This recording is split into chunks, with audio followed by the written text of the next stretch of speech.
need help now. There is no good reason if you are able to vote not to vote. We need to, right? We need to have individuals that are in office like Joe Biden and Kamala Harris. Good governance makes a difference. To the thousands who did not vote, we need you to show up for our future and for our country. That's right. You cannot sit on the sidelines. You got to get in the game. Thank you for joining this Biden-Harris campaign event, Black Men for Biden, Shop Talk. And now, please welcome founder and chief curator of Men Thrive, Jeff Johnson. Good evening, everybody. Thank you all for being with us tonight for, I think, what's going to be an incredible conversation. I've spent the last 20 years engaging our community around issues of politics and voting. And a real concentrated amount of time talking to Black men, finding out what Black men are in need of, and how we move them to the polls. And this election, I think people talk all the time about every election being the most important of our lifetime. I don't think this is any different, but we do have to be honest about the fact that there are, while there are a number of Black men that are prepared to vote, that are registered, that are engaged, there are equally a large number of brothers who have not yet been engaged, who have not figured out what they want to do or how they want to do it. And in many cases, it's not because they don't care. It's because they've got some real feelings about the issues that concern them, how they take care of their families, what this election means for their money, how they have access to it, what it means for employment and healthcare. So I'm excited to talk to this group of brothers, not only about why they are voting and the things that they care about, but also just about Black men in general. The fact that we're not a monolith and that there are a vast majority of us that are incredibly varied in what we care about and how we're going to show up to the polls, but that are going to be impacted by what happens in this next election nonetheless. And so it is a real honor for me to introduce our panel tonight, and really less a panel, but more just a crew of brothers that are going to have this conversation. You know who most of them are, and so I'm not going to read long bios, but we've got actor, father, husband, Sean Patrick Thomas. We have the youngest representative in the state of Michigan in the Michigan State House, and that's Rep. Jewel Jones. We have the Grand Basileus of Omega Psi Phi fraternity, Dr. David Marion, and we have not only rapper but community servant and brother, my man Jeezy is joining us as well. And before we get into the conversation, I want to be real clear about something, just so everybody knows. Dr. Marion is the Grand Basileus of one of our greatest fraternities, but he is representing himself so that he can talk with a level of freedom disconnected from his status with the fraternity. He is a longtime entrepreneur and is a doctor of psychology who has a business where he is engaging our community around mental health.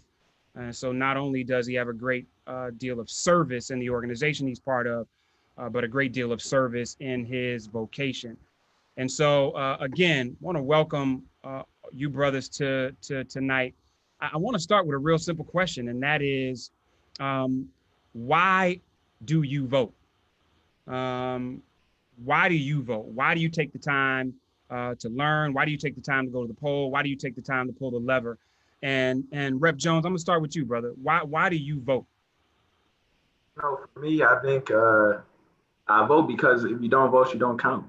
And for me, this conversation is extremely necessary. I think while a few of us might be able to keep a job and stay alive, that many of us, our homies, our friends, our relatives, over these next 4 years, if the election doesn't go in the correct direction, might not be able to survive. So I vote right now to live. I think that it's important for us to make sure that we realize that the people that we put in office, we have to hold them accountable, and they're there to work for us.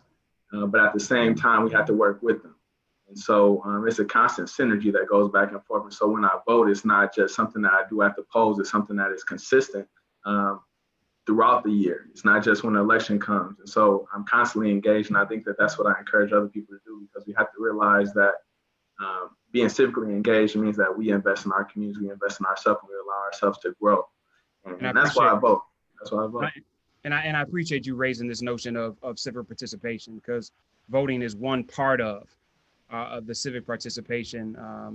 And we'll talk about that as we go on. Sean, what about you? Why do you vote? I vote because you can't really complain about the conditions in your life if you don't vote, if you don't participate in the process. I have my grandfather always used to tell me when I complained about anything, he would say, well, what's your part in it? And so that's at the core and at the root of why I've always voted, is just because I don't want to feel like there are things going on around me in my life and with my people, and I'm not taking any ownership of it. And so it began there. I mean, my mom and dad would take me in the voting booth when I was, 5, 6 years old. So it's always just been a part of how we think and what we do. Mm-hmm. Jeezy, what about you? I vote because, coming from where I came from, we didn't ever have a voice. We didn't ever have an opinion. We just kind of had to go along with what was going on. So when you start talking prison reform, when you start talking unemployment, these are things that we had no idea that we had some type of input on. So once I realized that, voting is a big piece of that, and I was able to vote, and that gave me that much power, whether the person I voted for or not won, that gave me a voice. And I just feel like coming from a community that doesn't have a voice, when you're able to get out here and voice your opinion for your loved ones, your kids, your family, your employees, your employers, you have to do that. As a Black man, because, it's not a lot that we can say in this world that people listen to anyway, as you can see. So at this point, you got to vote if you can. You got to do something. You can't just sit back and sit on the sideline. And Dr. Marion, what about you? Why you vote? I think that it's important. I vote because my ancestors died for my right to vote. I vote because grandmama and them couldn't vote, right?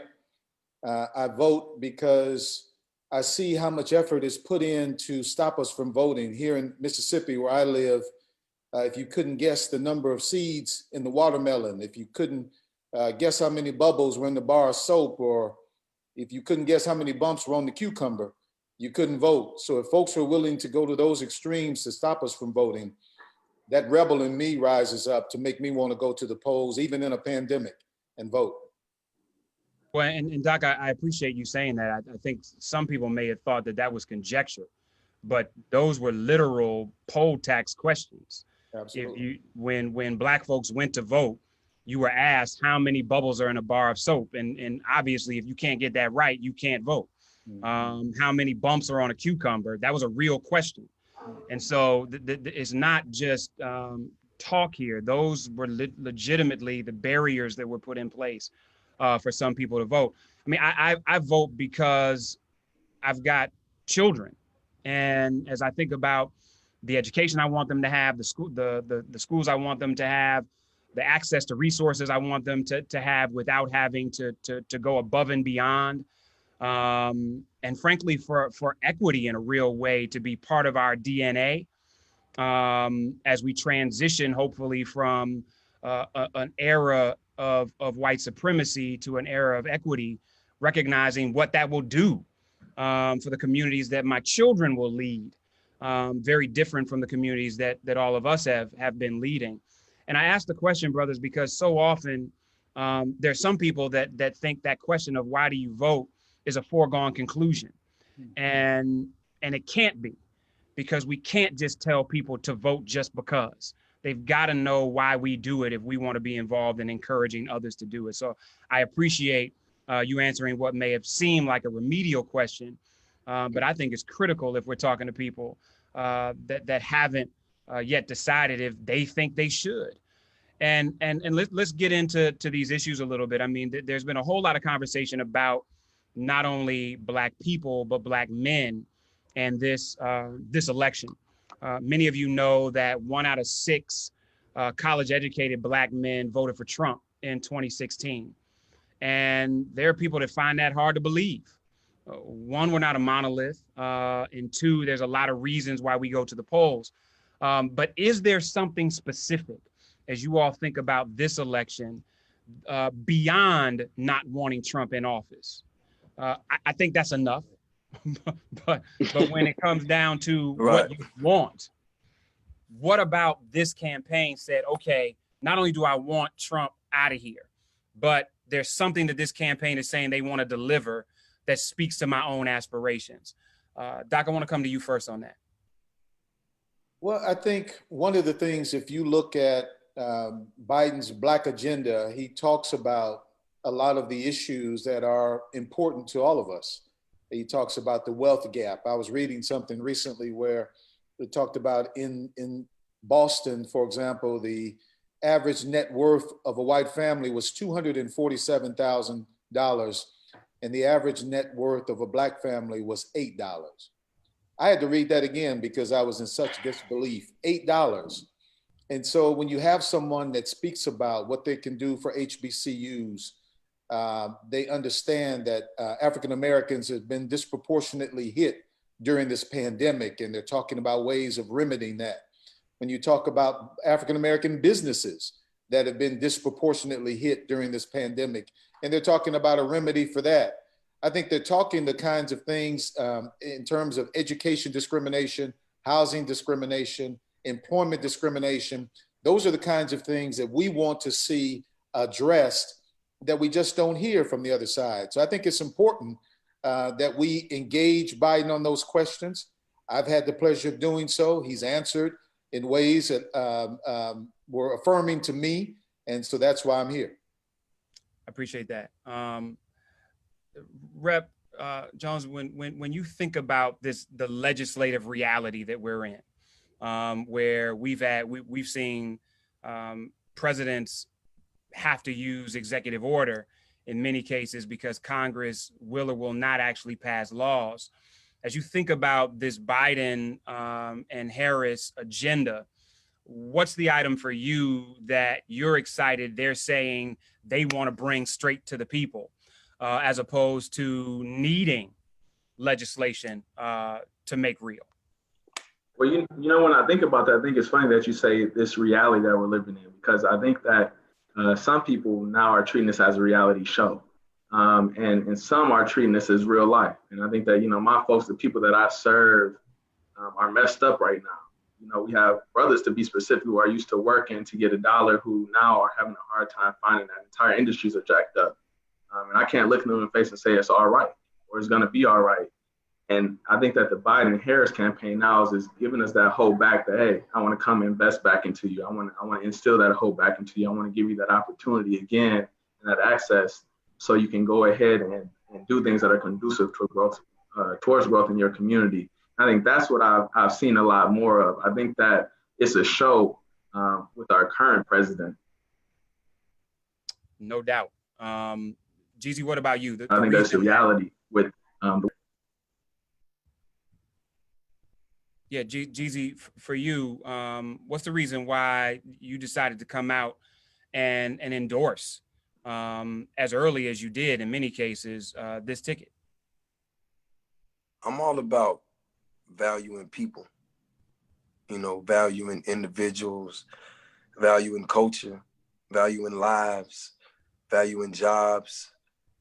And I feel like what I've seen with Trump's administration, it is the exact opposite of that. I think the things that are going on in the streets right now that are real to us, he doesn't take seriously. I feel that the people that are losing their lives and losing their jobs and, you know, getting kicked out of their houses, to him, that's not real life, you know, and I can see that. But on the other side of that, what I've seen Biden and Harris do is get out here and touch the people. Is get out here and talk to people, is go see families that are going through these crises, and not look at them as they're not being valued. And to me, it's just like, I look at it like a company. Like, you can run a company and you can make money. Let's just say, you know, the Trump administration is making money. It's, you know, it's a good company. But if your company is in turmoil, your employees don't get along, you know, everything is chaos, do you really have a successful country? So that makes me ask, do we really have a successful country? Because it's chaos. And we need some other type of leadership that values people. And I feel like Biden and Harris actually value people. And that's why I'm here. Thanks for that.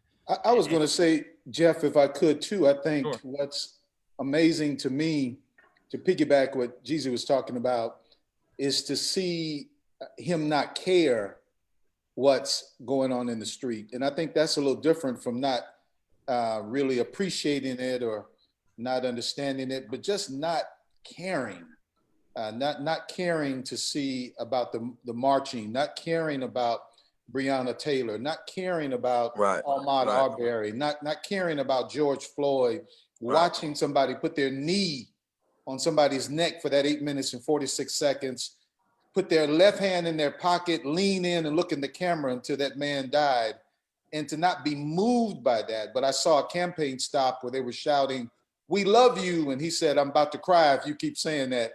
And I thought to myself, damn, you about to cry because they say, "I love you," but it didn't bother you that George Floyd died right in front of your eyes. Yeah, no, because sir, that's about him. That's not about us.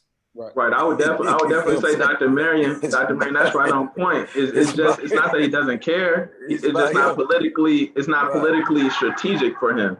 Right. You know? I don't think, I mean, to be honest with you, I don't think he's even, I mean, you know, and not to make this about, I mean, listen, man, when you're talking about leading people, you have to have certain qualities. You know what I'm saying? And where I come from is based on integrity. You can give me money and everything, but I'm not going for that if it goes against my integrity. So if I'm in a position of leadership, the people that I lead, I have to at least care for them. I have to have some type of empathy.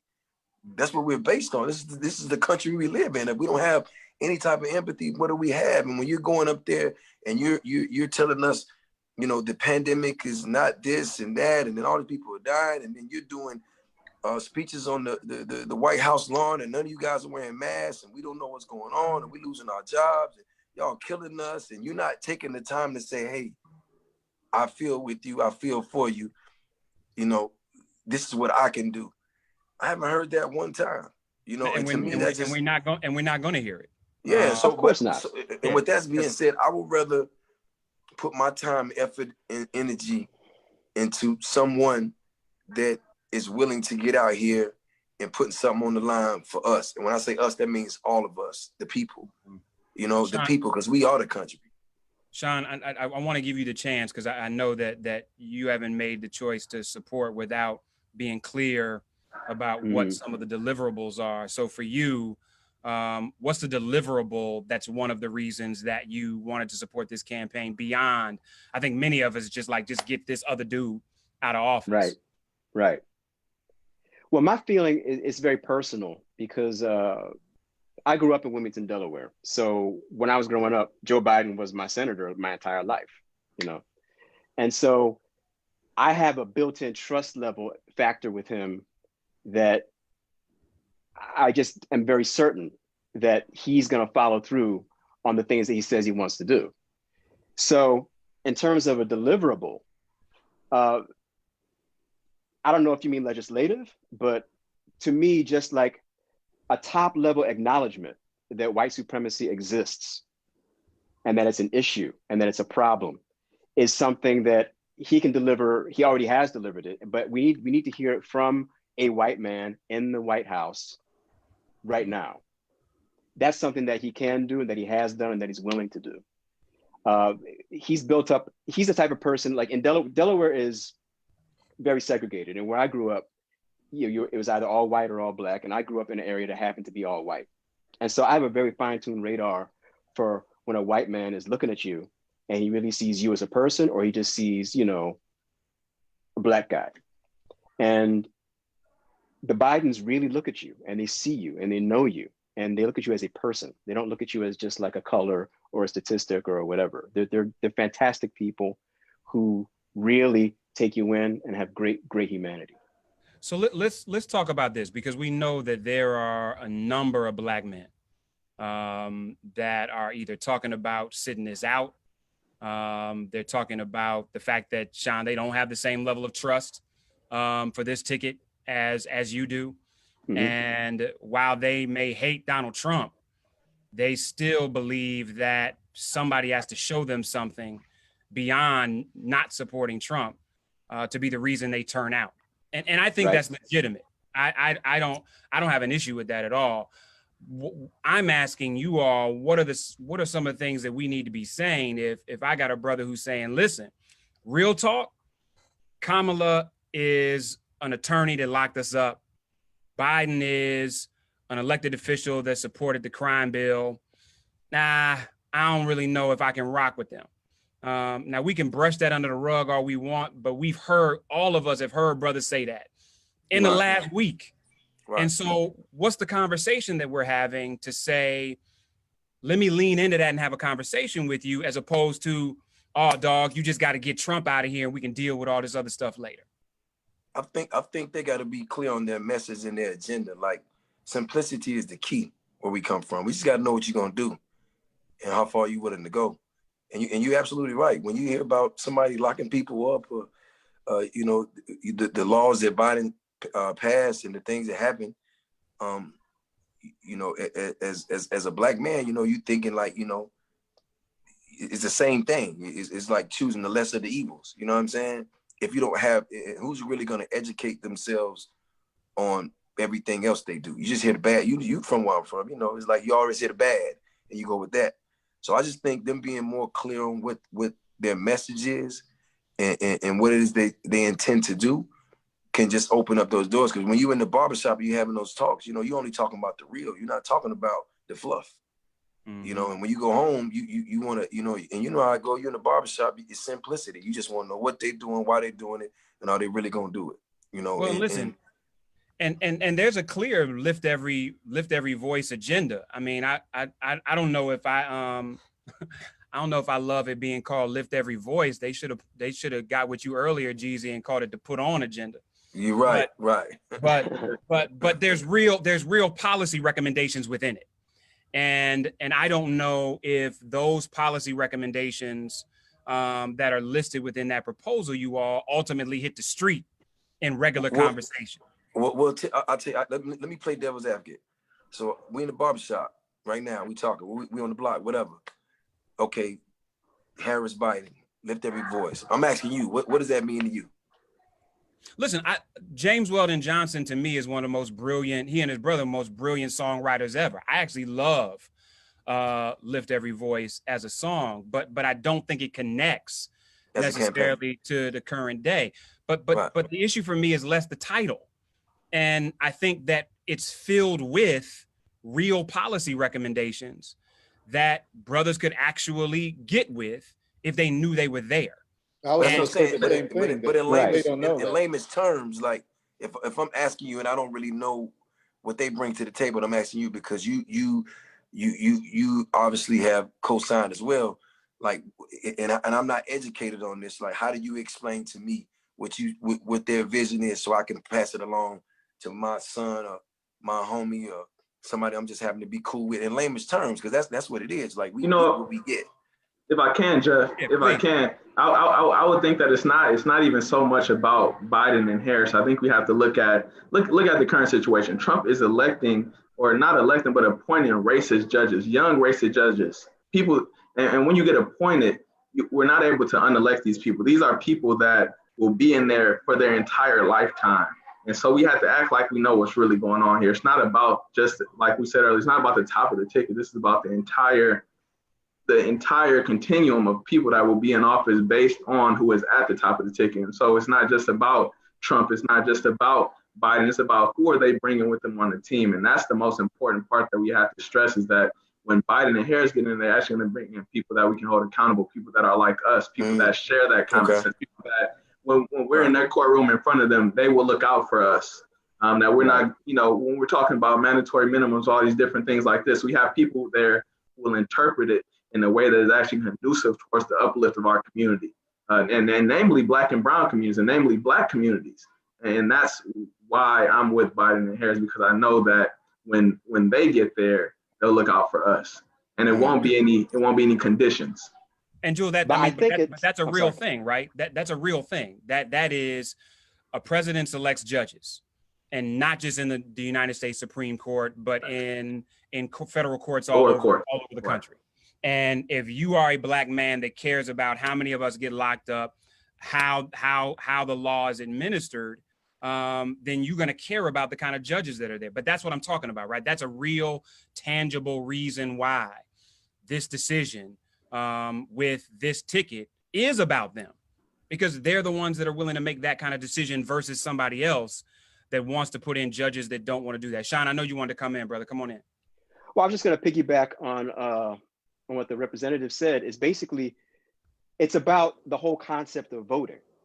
You have to vote at the midterms. You have to vote for your local sheriff, your local attorney general, you know, and that's where things really make a difference to people's everyday lives and where they can see how voting makes a difference. And so, yes, in terms of judges being appointed, Biden and Harris specifically, that's a specific deliverable that we know we're going to get, and that is something that's going to make a huge impact on our lives.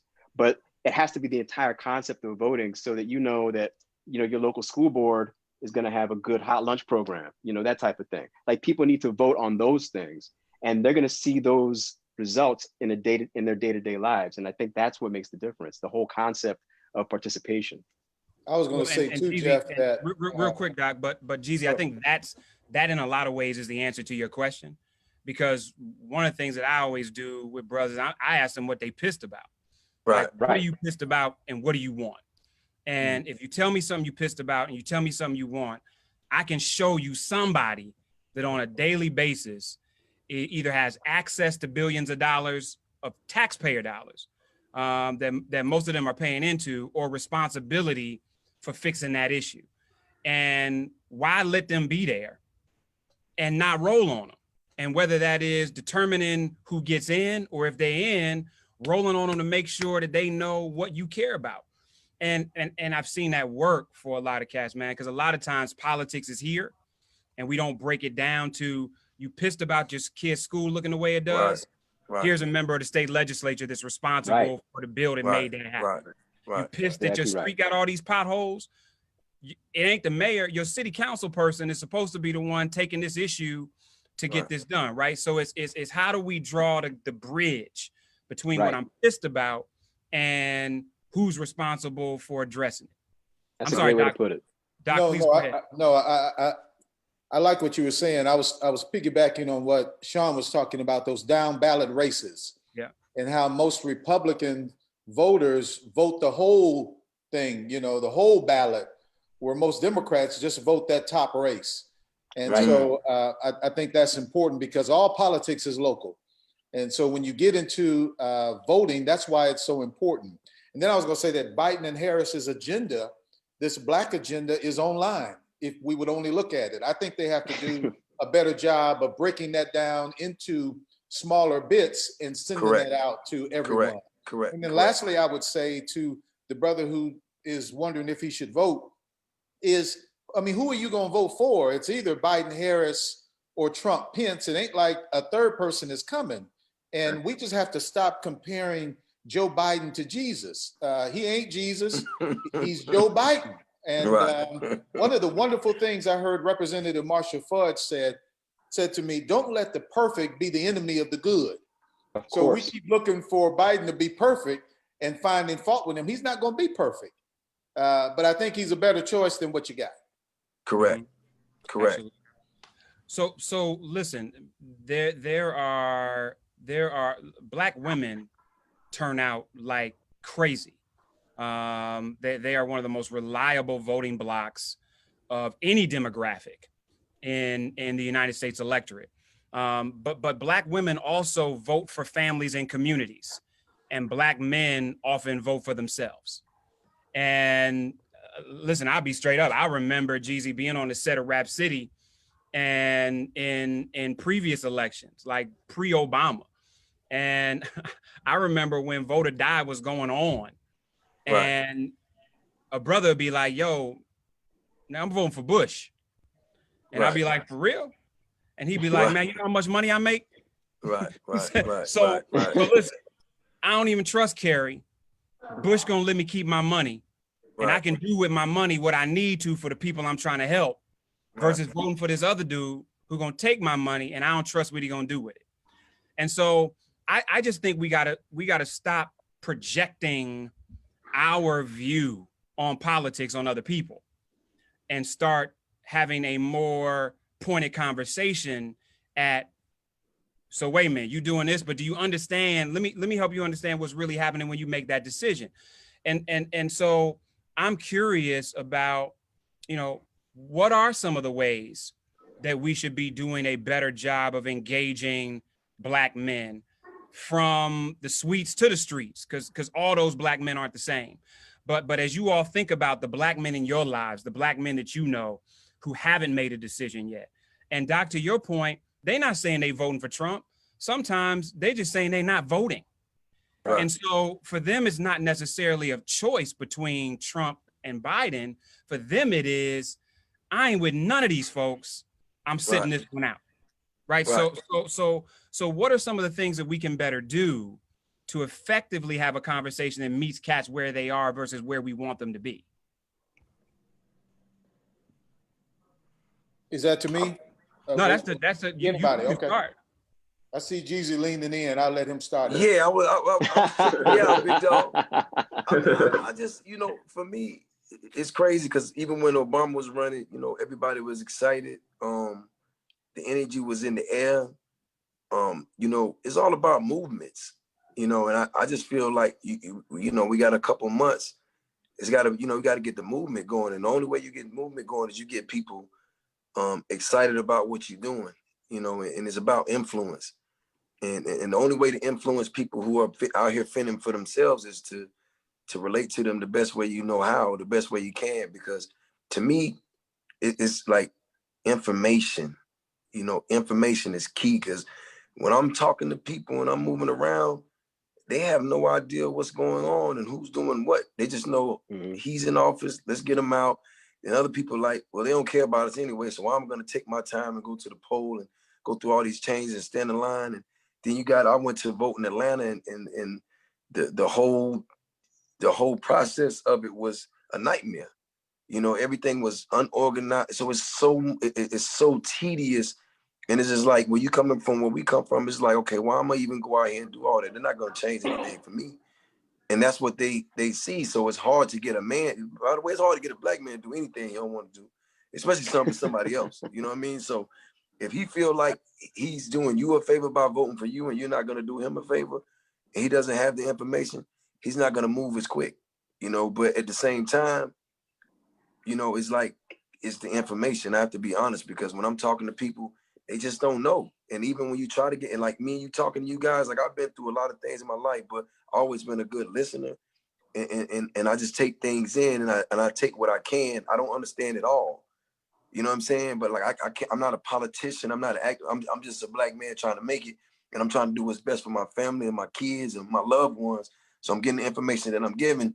And it gets tricky somewhere, because it's so many things coming at you. You turn on the news, it's this, it's that, and you don't understand what it is you have to do to make the best decision for yourself. And sometimes it get overwhelming if you're not excited about what somebody's bringing to the table, you don't understand what they're doing, you're not gonna move. Rep, Joel, we hear this, what Jeezy's talking about all the time, this conversation about the excitement level. And I think one of the biggest challenges of people who lived during Obama is that there's an expectation that there's ever going to be an excitement level that is as high as it was for President Obama. Culturally, that's difficult to recreate. Politically, that's difficult to recreate. And sometimes Jeezy's point of, how do we get people excited when their idea of what excitement isn't attainable. Right. So we got to have a more mature approach to what this election piece is about, similar to what I've heard all of you say, Sean in particular.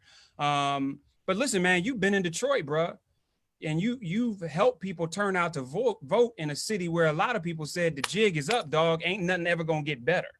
And so how do you recommend we begin to engage folks who actually don't believe stuff is going to get better?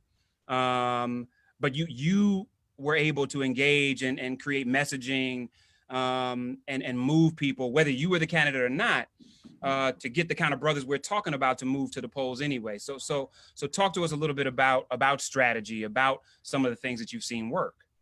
I think Dr. Marion said it best. Our politics is local, and so you have to meet people where they're at. And a lot of times the slogan is, you playing checkers when the game is really chess. But I think sometimes we get carried away playing chess when the game is really checkers. You don't have to abandon being a liberal or being an activist or being a Black man. It's very simple, and I believe you said it. One of these two people is going to be president at the end of the day, and so we have to realize that one is better than the other one, and we have to vote that ticket. And then realize that, after we vote for someone, we can hold them accountable. And so when I'm having conversations with folks, it's about the everyday issues. And it's about just being very, very, very frank. This vote is not about being excited. It's not about, anything emotional, not about anything personal. It's about being strategic. If we want to get resources for our neighborhoods, if we want to fix those roads, if we want to improve our educational systems, if we want to have better law enforcement, if we want to actually be able to uplift our community and from a developmental aspect or anything, we have to vote for people that are going to look at our city, look at our town, look at our neighborhoods, and know that, hey, we supported them. And so all the time, it's not about our personal relationships with individuals, but sometimes about being strategic.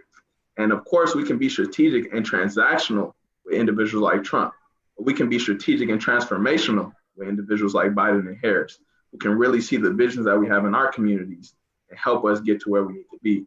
That's exactly why, that's why I'm on that ticket. Well, and I appreciate what you said. And I think that many of us have seen the negative critique of Cube in the last few weeks, because he said, listen, I'm trying to make a deal. I'm not giving away my vote for nothing. I want something in return. And I think most people got with him until he said, I'll vote for Trump if he delivers on my agenda more. And listen, I think he was playing chess and was just saying, listen, I can't go into a meeting already saying I'm with you if I'm trying to negotiate terms. But I do want to ask you all your thoughts on what does it mean for our community, even in this moment, to be really clear about how are we not just saying, Biden Harris, I'm with you, but Biden Harris, here's what my vote is worth. And while I'm not thinking about voting for this fool, if you want me to turn out for you and you want me to get excited for you, how are you best communicating what I need in this moment, not just what you need me to do? And I don't know if we've really effectively done that, you all. I don't think I don't think what you just said is not consistent with someone who's not acting like they're a captured electorate. So I think, to me, when you're a captured electorate, you just go in and say, whatever you give me, you're fine. When you take the approach that you're taking, you're demanding something for your community. I like the wonderful comparison you did when you talked about how the reasons why African-American women vote versus African-American men. And I think that psychology is what we have to change in an African-American man when he votes. It's not about what you can personally get out the deal. It's about how does this benefit our community? How will this benefit your children and your grandchildren down the road? That is what you're looking at. Let me push back on you a little bit, because what do you say to a brother when what he gets is what they get? So if I'm the breadwinner, if the bag that I get is the bag that they get, if the house that I provide is the house that they live in, if the stuff that comes to me is the stuff that they comes to them, then while they may have a very narrow and granular process in how they decide what they're doing, they're still very clear that this family is on my back. And so I don't know if that necessarily has to be changed as much as I think you talked about. How can we help the vision be a little bit broader? But I know brothers who are making those kind of decisions because they know that if I don't work, the family doesn't eat. If I don't get this bag, then the family doesn't have this house. And so it's not so much a narcissistic kind of decision that I'm just trying to make a deal for me. It's that it's a lot of people riding on this train connected to my engine. But that, to me, is almost a self-serving deal, that I don't know if it's going to trickle down to the family like you think. Because if I'm going to a presidential candidate and say to them, Jeff, what can you do for me? I ain't talking about nobody else, for me. And if you do this for me, I'll vote for you. That says a lot about me, man, in terms of my vote and what I will sell it for. Versus somebody that goes, what can you do for the community? What can you do about criminal justice reform? That's going to benefit me as well.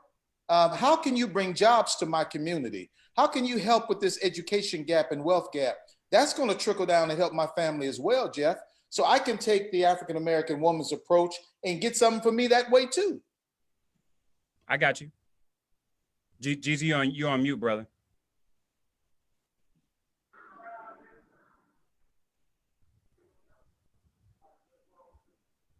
You there? I said, wouldn't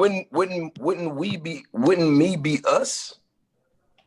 Well, and it depends on who it is, right? Because there are brothers that'll go in and make a deal just for them and turn their back on the entire community.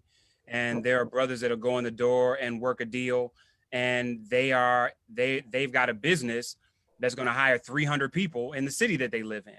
And so I don't think that we can't paint the broad brush to say every brother that's trying to work a deal is the same. But I do think that Doc's point is, how are we broadening the vision that says that it shouldn't be either or, it should be both, which is what I hear.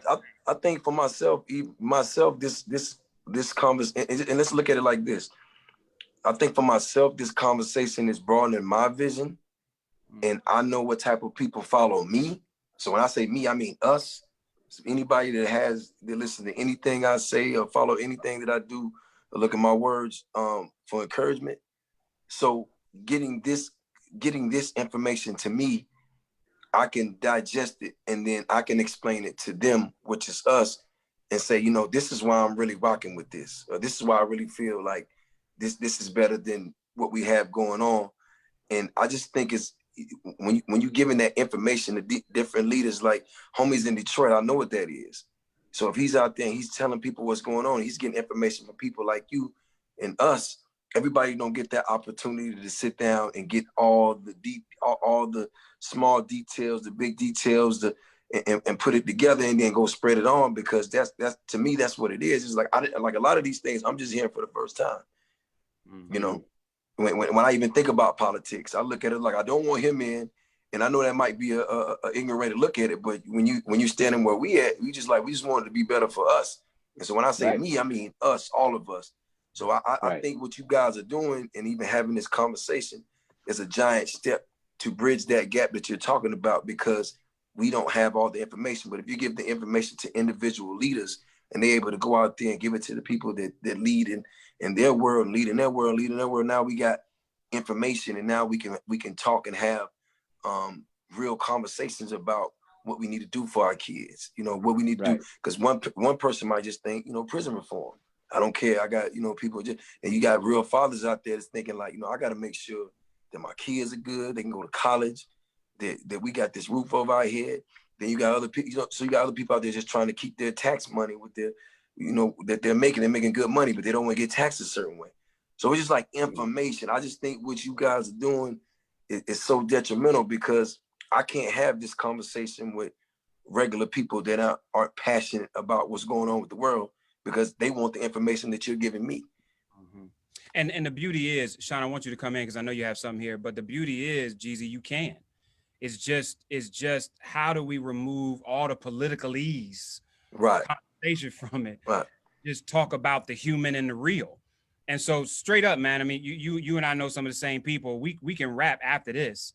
And let's look at one of those 2 or 3 issues within the platform and translate that into hood talk. Because that's the deal, right? I mean, it's not that this stuff doesn't mean the same thing.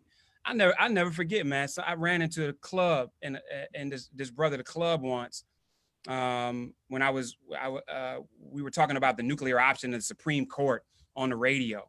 And this dude stopped me and was like, yo, Jeff, man, I really appreciate you talking about the nuclear option. And I'm like, dude, you gotta be lying. You gotta be punking me. This is one of the most uninteresting political realities in politics. It matters, but it's not interesting. And I had 5 people tell me not to talk about it. on the radio. Because you know, they always tell you, well, the demo don't want that, or the audience won't understand that. No, it's about how do we talk about it. And this brother was like, yo, nobody had ever talked to us about the Supreme Court that way. And I just appreciate you being willing to bring it. And so I just think it's a whole lot of brothers, man, waiting for you to have a conversation with them. Correct. They know that you walking in places they don't walk, and you in rooms they don't go in. And so whatever help I can give you, brother, in being able to translate that, you got me. For sure. Appreciate it, Jeff. I'm in, bro. I mean, I don't want to jump back and forth, but we were talking earlier about Cube, and you know, I've worked with Cube, I know Cube, and I respect what he's trying to say, and I respect what he's trying to do. But I do feel like that transactional mentality is what got us in the mess that we're in now, in my opinion. I think the people on the other side were very transactional in the choices that they made, even though they knew he was incompetent, even though they knew he was a liar, even though they knew he was a racist, even though they knew that he was completely unfit in every conceivable way. It was transactional. That's poisonous. That's destructive. That's what got us where we are now. And so I would just tell Cube, you know, if I saw him, that even though I hear what you're saying, we can't work on that level because we're going to end up down a road that doesn't benefit the whole, which is what, you know, a lot of you guys were saying as well. I listen, and I may be totally wrong. I just feel like Q playing the game, and that his goal is to have a meeting with a campaign to be able to talk through those issues. Who are we speaking on now? Cube or Q? Oh, really? Wow. Yeah. Okay. Cube. And listen, okay. Cube's not a political scientist. Right. And so I think there are some people that really were just like, yo, I'm not looking for an actor, rapper to give me any information on politics. And I think that's problematic because I think that, you know, who's serving our community, who served our community, who's been there with our community. And so I'm loving the debate because I think the debate is important. And I think the debate's important for us to have where none of you all who said you disagreed with him demonized him. You didn't say cancel him. You didn't say, oh man, I ain't messing with him. I ain't watching Barbershop no more. No, watch Barbershop. Please watch Barbershop. but these are the kind of conversations we need to have. I'm going to let our folks tell us how much time we have left because I know we were scheduled to go till 8, and I know y'all, some of y'all have to jump. But what I'd love to do is if I can get you all to just give some closing remarks, and as you think about those in just maybe a minute or so, you know, what is something that is just beyond like beyond the politic. So you know, for me, I think about this through the lens of my father's side of the family moved from Columbus, Georgia to Cleveland, Ohio when the Ford plants opened, because my grandfather couldn't afford to work as a mechanic in Columbus, Georgia. And when I think about those jobs, the jobs that my grandfather had, the job that my uncles had, the fact that they retired after 30 and 35 years with a pension, those jobs don't exist anymore. And so I'm supporting this ticket because I believe that they've got a vision to look at industry different, and support the kind of small and medium-sized businesses that would be the kind of business my grandfather would get a job in Cleveland with now in a way that he would have gotten with Ford 50 years ago. And so it's that personal for me. And I think it is for all of us if we find it.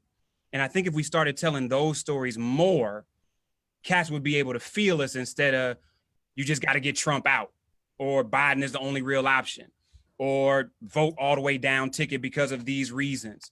What is the real straight up personal reason, y'all?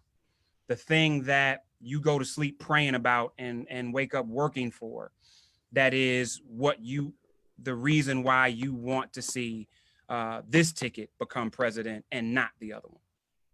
I know that for me, it's my children. My daughter was born in 2008. My son was born in 2010. For most of their life, up until the last couple of years, Barack Obama was the president. That's what they thought was normal. That's what they thought the world was. And then they went from that to this abomination. And it's very scary to them. It's very confusing to them. And for me, I just want to do everything that I can to just show them that the world isn't this crazy, unpredictable, horrible, scary place, that we can have a normal, regular life, that you don't have to have a president that looks at you as less than human. And start off with Barack Obama and then end up with this. I need them to see that there's a middle road that is full of possibilities for them. Yep. Yep. Rep Joe. I would say, you know, I'm just here for my people. And I think, you know, on November 4th, the day after Election Day, I'm most confident, and I can almost put my full faith in saying that with Biden and Harris, on that day after Election Day, we'll be ready to work on issues that matter most to us. And it will be actually a conversation that we can have. And not just something where I'm bringing all of my interests, but where we can share the same interests at the table. And I'm just here for my people. And I think they're here for us, and that's why I'm here. That's good. And you all, let's sure we make people know this is probably going to be less an election day and more an election season. Mm-hmm. So as we're sharing information with folks, letting them know that this will not be like any other election day before, because there's going to be a whole lot more counting to do after that day. And our folks in particular need to make sure they get the right information so they know that it's a sound process. Jeezy, you brother. Oh man, I'm here for the culture. I'm here for the culture. I'm here for, you know, the have-nots. I'm here for the people that's been demonized, the ones that are misunderstood. I'm here for my family. I'm here for, you know, the struggle. And for me, I just feel like, you know, the other guy, he doesn't understand our struggle. Not just it should be just about us as a whole, but there's nothing that he can do to help, you know, my people in the struggle. And I feel like, if anything, he's more alienating us out and pushing us to the side. And I feel that, you know, with Biden and Harris, you know, to me, it seems as if they're willing to get in there and get their hands dirty to, you know, just shed light on the issues that we have and the things that are obviously wrong with what's going on with our culture these days. And that's why I'm here. I'm so sorry. I got to jump off. I'm so sorry. Right, thank you, brother. Thank you so much for having me. Appreciate you, homie. Glad to be here. I think you all fantastic brothers. I learned a lot today. Have a good one. Let's get this done. Appreciate you, sure. sir. All right. Take care, fellas. And so our senior statesman, Doc, I want to leave you with the last word here. Well, I hope I'm not the senior statesman, but I'll still speak. That's a good thing, brother. That's a good thing. Right. You know, I want someone in office who is going to be honest about structural and institutional racism, who's not going to allow the killing of Black people, particularly Black men, to go unchecked. When I looked at George Floyd, I thought about Emmett Till, who you know, was accused of flirting with a white woman, and they went to his house. The woman's husband and her brother went to his house, made him carry a 75-pound cotton gin fan to the banks of the Tallahatchie, made him strip down naked, beat him damn near to death, gouged his eye out, shot him in the head, wrapped him in barbed wire, and threw him in the Tallahatchie River. And it was just last month that the state of Mississippi decided to take the Confederate flag down. I need somebody who's going to be serious in that office, who's going to look out after us. Breonna Taylor shouldn't have died laying up in her bed, sleep. Ahmaud Arbery out jogging, and George Taylor, we saw what happened to him. I need somebody that hurts them just as much as it hurts me, and it moves them to action. I want to do something real quick. Rep Jones, listen, Michigan is a crazy important state. And if we think that it doesn't matter what happens in Michigan, we are just incredibly mistaken. And so I just wanted to give you 2 seconds, because I know that there's some folks from Michigan on the line and those that'll hear this And there's some special things I think you can say in this moment that helps them contextualize how important they are in this process. You know what, and I appreciate that. I think what's important right now is to realize earlier this year, our Secretary of State, Jocelyn Benson, sent out absentee ballot applications to everyone across the state for people to have the opportunity to do no reason absentee voting. And we've seen a national fight to basically prevent the Postal Service from doing what they're supposed to do. And so if it's anything I would say to people in Michigan is if you get that absentee ballot early, send it in early. And if you don't, hold on to it until election day and take it to the polls. The sooner that we can vote and lock our votes in without it having to be a problem, the better off we'll be. And I think many of us know that absentee voting is critical anyway. If we can get our votes in before the election gets here, that's the best way to be. If we can win before election day. And I think that was important when you said it's election season, not just election day. We need to be in that mindset of getting our people involved as soon as possible. Yeah. I appreciate that, brother. Brothers, thank you so much. I mean, this is a conversation that has to keep happening. And we got to take it lower and lower and lower and lower to the ground. I'll never forget in 2012, the second time President Obama was running, we had something called Black Men Vote. And it was a super PAC that we did just in Ohio. Frankly, because we could only raise enough money concentrated in Ohio to go after brothers that normally nobody went after. And I'm talking about, we did some fun stuff. I mean, we were doing strip club drops where you would give a strip club DJ a drop, and in between shows, this dude was spinning and it'd be chains talking about, yo, if you can make it rain, you can vote. And we have voter registration in the club. I bring that up because during a pandemic and with our world shifting, we know how to reach brothers in ways that the campaign just isn't going to know how to. And that's not their fault. It's who we are. We know how to reach our folks in ways that nobody else does, which is why they invite us on. And listen, for those that are confused, Trump's not doing conversations with Black men to talk about what they care about and what they need. So there's an understanding that we can have this kind of conversation in ways that some that are formal parts of the campaign can't. But there's also a responsibility we have. And so I don't care who you are, if you are Black, Latinx, Asian, whatever you are, understand that each of us has a role to speak to our folks, and those folks who we know, to Jeezy's point, just may not have all the information that they need to have to make the kind of decision to support themselves and their community.